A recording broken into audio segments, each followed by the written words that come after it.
Sebenarnya ini sudah menjelang siang ya. Mau dikatakan siang belum, katakan pagi sudah hampir lewat. Bapak Ibu, hari ini saya ingin menceritakan satu kisah yang sulit terlupakan oleh saya. Mungkin cerita ini bisa memberi inspirasi pada kita. Mungkin dihitung dari hari ini, kejadian ini sudah sekitar 5 tahun atau 4,5 tahun yang lalu. Tepatnya saya pun sudah tidak hafal. Waktu itu saya masih umat biasa, belum jadi samanera, belum jadi biku. Saya mendapatkan kabar dari teman kerja saya kalau teman baiknya sakit. Teman baiknya mengidap kanker paru-paru. Saya tidak kenal sama sekali dengan yang sakit ini, sama sekali tidak kenal. Lalu teman kerja saya meminta tolong, boleh tidak kalau saya datang ke rumahnya untuk membesuk dan menceritakan dhamma. Anehnya, teman kerja saya ini bukan Buddhis, dan temannya yang sakit ini juga bukan Buddhis. Tapi dia minta tolong agar saya mau ke sana untuk bincang-bincang gitu. Lalu karena saya melihat sepertinya temannya ini sudah parah sekali, ya sudah, coba saya datangi. Akhirnya menempatkan waktu hari Sabtu, karena hari Sabtu setengah hari, tidak begitu lelah. Malam harinya saya mencoba mengunjungi. Saya ajak satu teman saya, jadi kami berdua cari rumahnya. Masih ingat saya, Jalan Yos Sudarso, tapi nomornya sudah lupa. Sulit sekali ketemu rumahnya, sulit sekali. Kami berangkat 7:30, ketemu rumahnya sudah hampir jam 9. Lamanya itu bukan perjalanannya, tapi mencari rumahnya. Karena jalan Yos Sudarso di Medan itu panjang sekali. Begitu ketemu, dia yang membukakan pintu, kami masuk ke rumahnya. Rumahnya besar, halamannya luas, rumah gaya kuno begitu, tapi halamannya luas. Saya masuk, tidak terlihat anggota keluarga lain, hanya ada dirinya sendiri. Walaupun sepertinya ada suara orang tua di kamar, tapi orang tuanya tidak keluar. Wajahnya sudah pucat sekali. Umurnya lebih kurang 2 umur di atas saya. Jadi waktu itu saya sekitar umur 21, nah dia 23 begitu. Nah kami duduk. Dia cukup welcome, senang dia didatangi, cukup welcome. Lantas kami bincang-bincang. Agak sulit memang menceritakan dhamma, karena dia bukan Buddhis toh. Saya cuma datang, saya bilang, saya diminta Kevin datang kemari, katanya untuk ini bincang-bincang. Canggung sekali rasanya. Coba Bapak Ibu bayangkan, membesuk yang bukan teman dengan niat mau bincang-bincang dhamma, tapi dia bukan Buddhis. Aneh toh? Tanggung sekali, bingung saya, mulainya mau dari mana, saya bingung sekali. Akhirnya saya tanya, sudah berapa lama sakit ini? Bahkan saya sudah lupa namanya yang sakit ini, saya sudah lupa namanya. Lalu dia cerita, ternyata umur 12 tahun dia sudah kena kanker tulang. Dari kecil sering sakit-sakitan, puncaknya umur 12 tahun kanker tulang.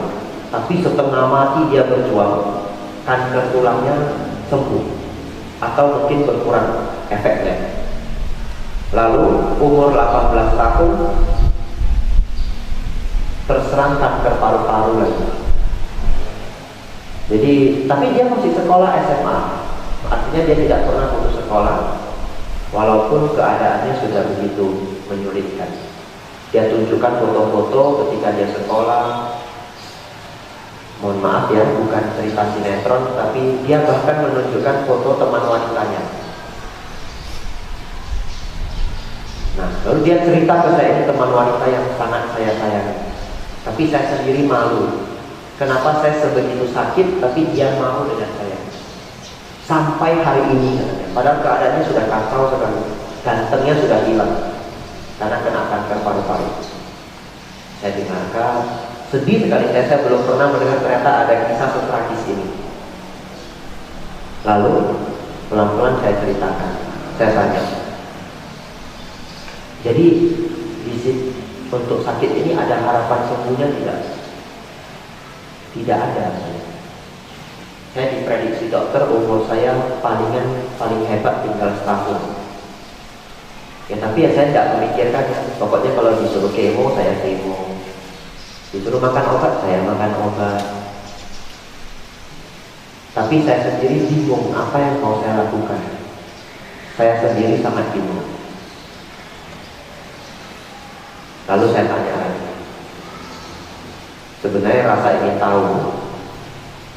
Saya tanya, kok ketika kita bincang-bincang Anda kelihatan tidak sakit begitu?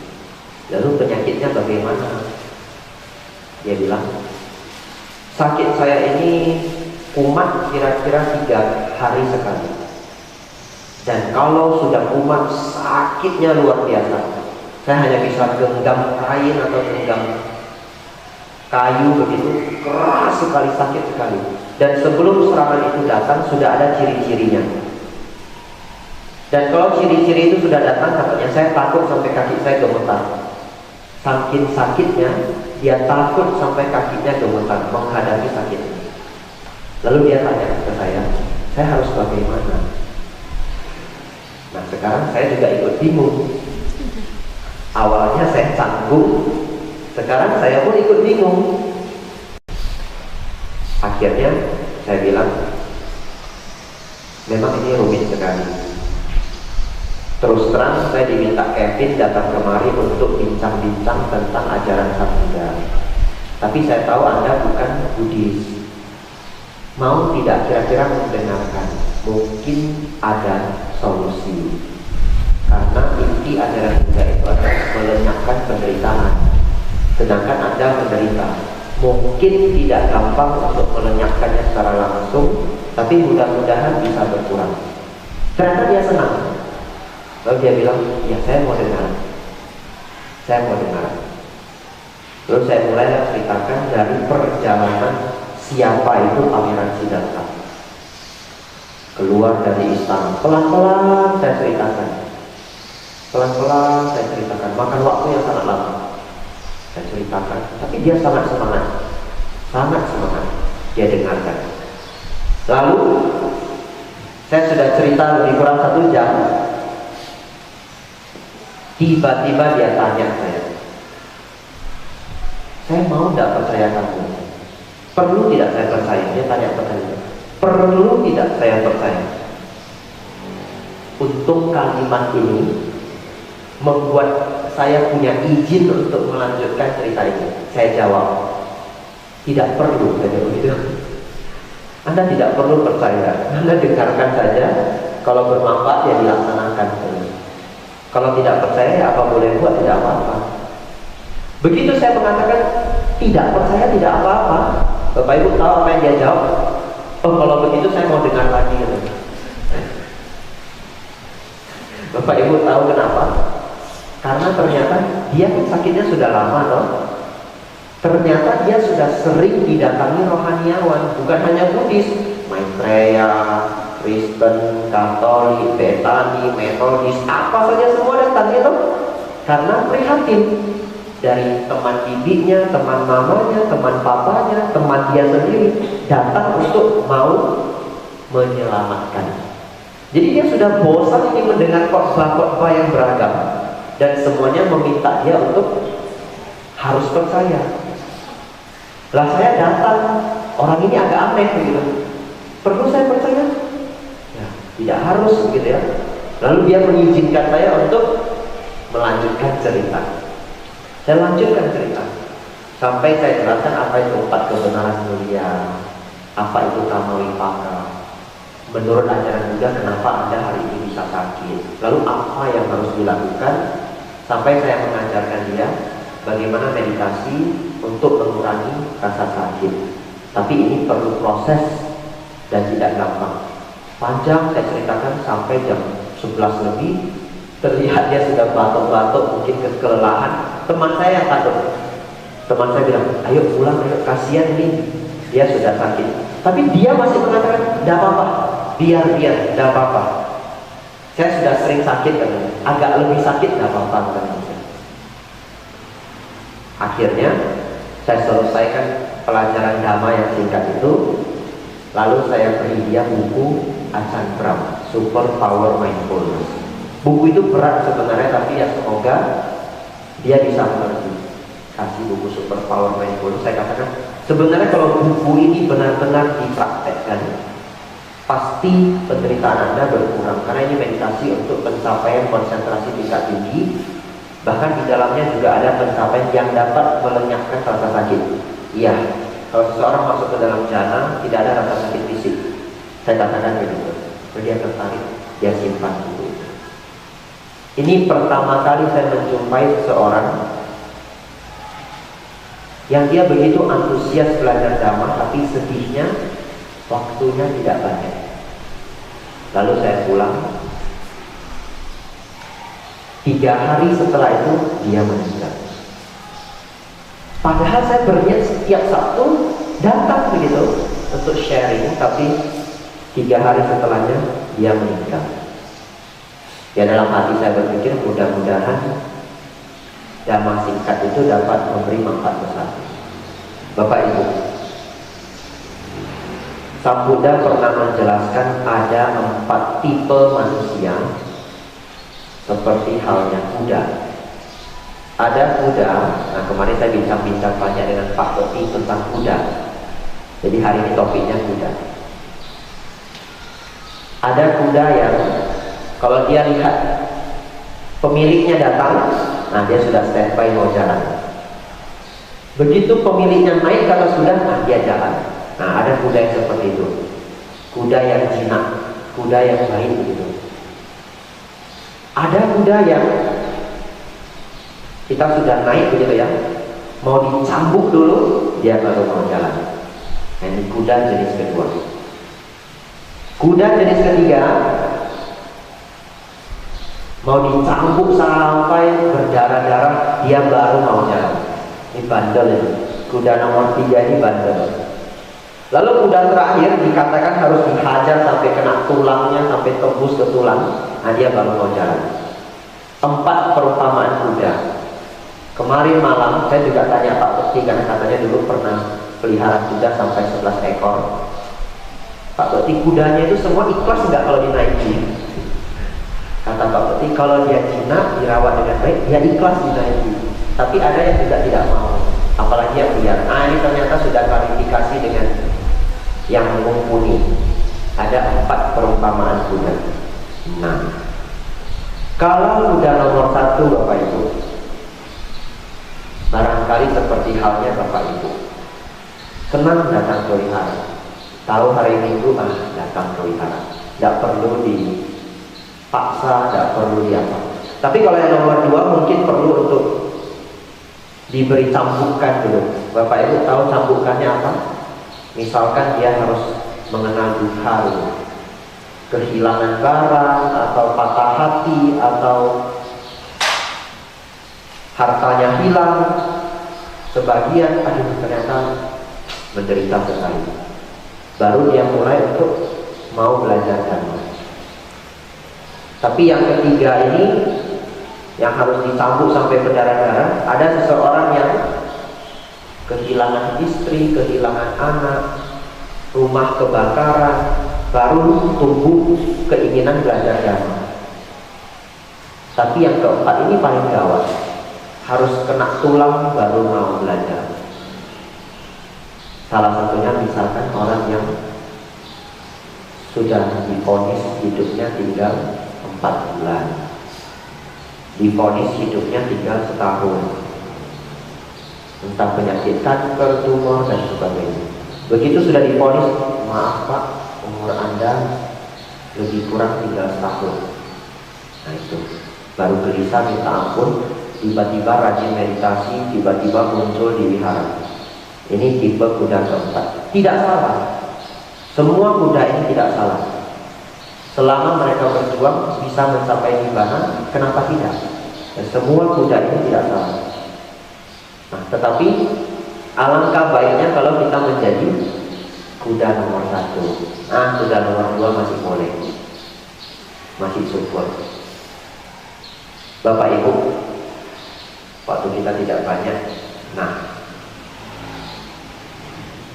Sang Buddha pernah menjelaskan kalau Dhamma itu indah pada awalnya, indah pada tengahnya, indah pada akhirnya. Bagaimana mempraktekkan indah pada awal, tengah, dan akhirnya ini? Nah, ini unik. Ada seseorang yang dia belajar Dhamma cukup serius, cukup intens, lalu kemudian muncul masalah. Apa masalah itu? Dia belajar harus melepas, tidak boleh melekat. Lalu akhirnya istri tidak dirawat, anak tidak dirawat, begitu ya. Setiap hari ke wihara tidak kerja. Lah, uang dari mana toh? Lalu ditanyakan, loh kan Anda punya istri, kenapa tidak dijaga? Anda kan punya anak.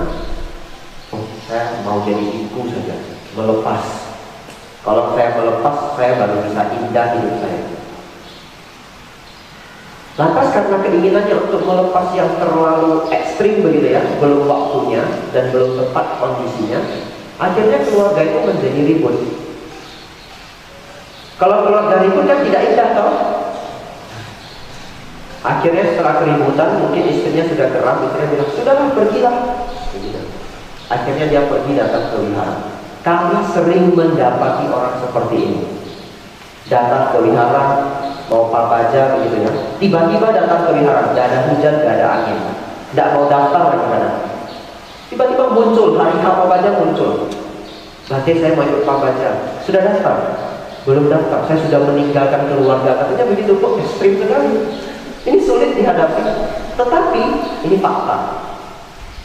Sering kami memberi kesempatan.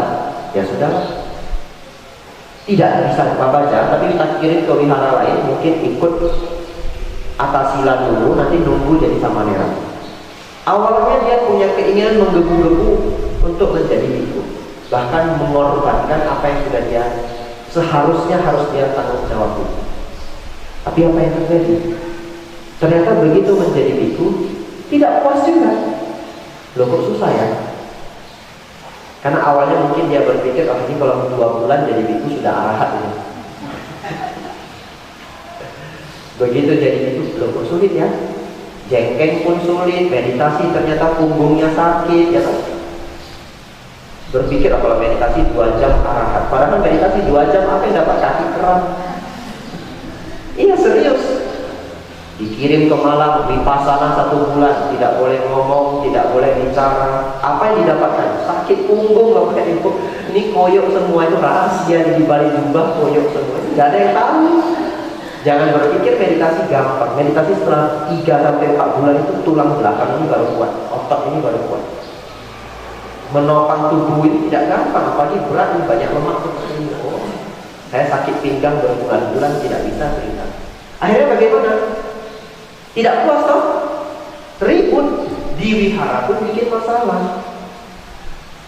Jamnya meditasi tidur, ketok pintunya. Kau tidak meditasi? Iya, saya pernah mendapatkan murid seperti itu. Jamnya chanting dia hilang, tak panggil.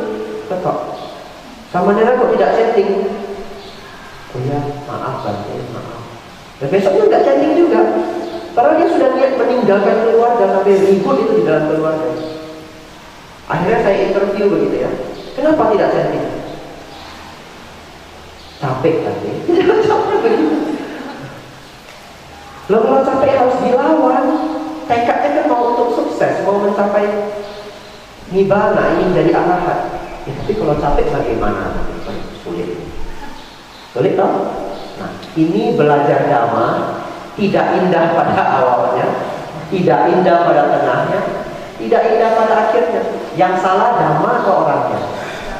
Orangnya, dhammanya tidak salah. Orangnya yang salah.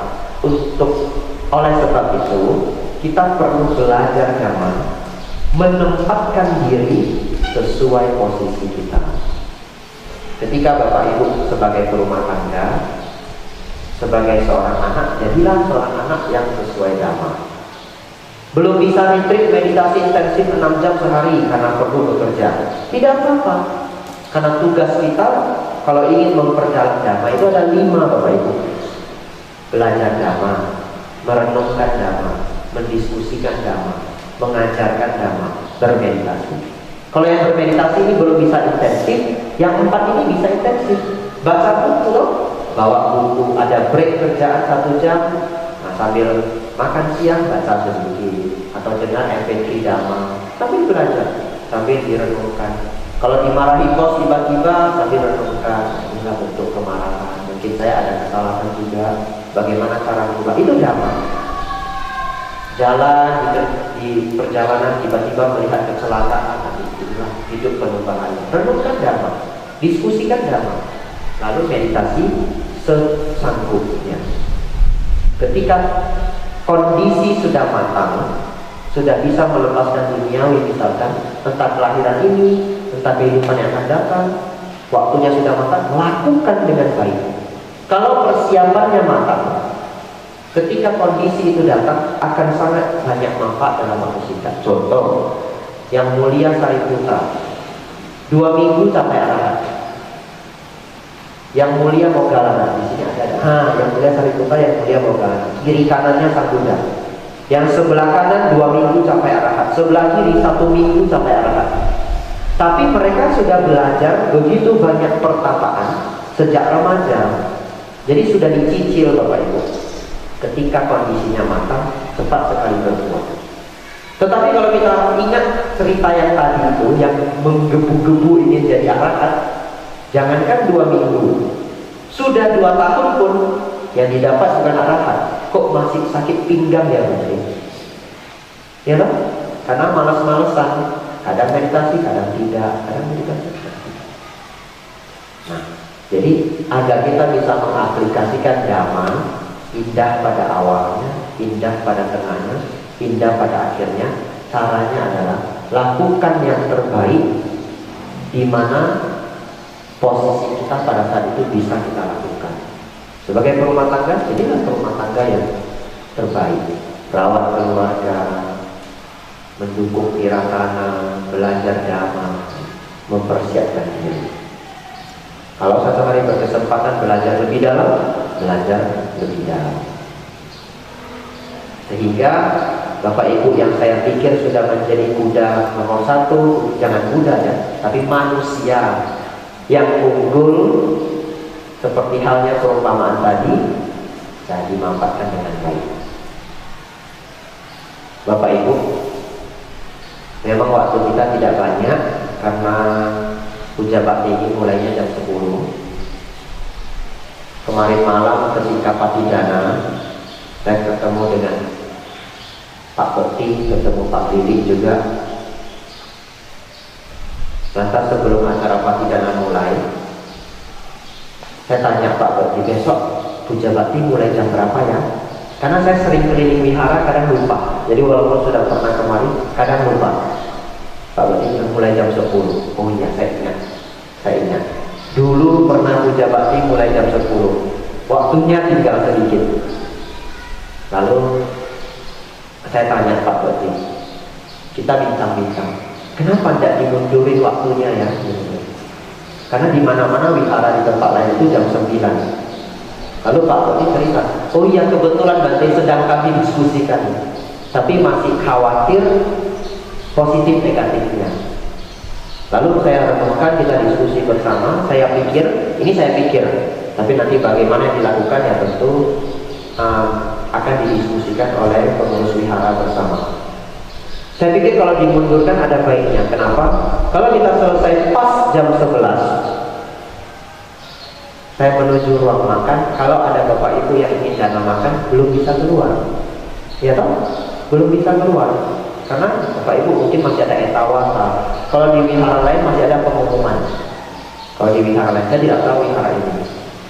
Lalu biasanya kami kalau mempersiapkan dhamma yang mana tahu ada yang penting begitu, kadang bisa 1 jam ceramahnya. Jadi kalau misalkan saya ceramah 1 jam, mulainya 10.35, berarti kan selesainya 11.35 gitu ya. Lalu selesai baca parita sedikit, turun, nerima makanan, lalu baca Anumodana Gata, 5 menit lagi jam 12 Bapak Ibu. Jadi saya harus berantem sama meja itu. Harus bisa makan makanan di meja, hanya punya waktu 5 menit. Ya tapi ini tidak selalu, karena kami selesai 11.15. Dulu saya ingat ceramah di sini selesainya jam 11 lewat 10 atau 11 lewat 15. Tapi sampai di bawah nerima makanan, baca Anumodana Gata itu perlu waktu. Dan juga yang di sini jadi sulit untuk ini dana makan. Jadi nanti mungkin bisa dipertimbangkan.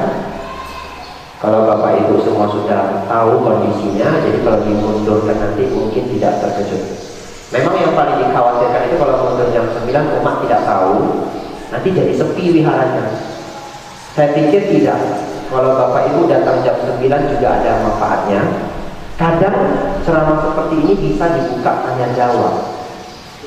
Jadi kalau ada banyak waktu bisa tanya jawab. Atau kalau lebih cepat mulainya, ya lebih cepat selesainya. Bapak Ibu juga bisa lanjut untuk ke mall barangkali. Ya atau hari Minggu. Ya kira-kira seperti itu Bapak Ibu. Semoga dhamma singkat ini memberi inspirasi untuk kita semua. Semoga membawa manfaat untuk Bapak Ibu semua.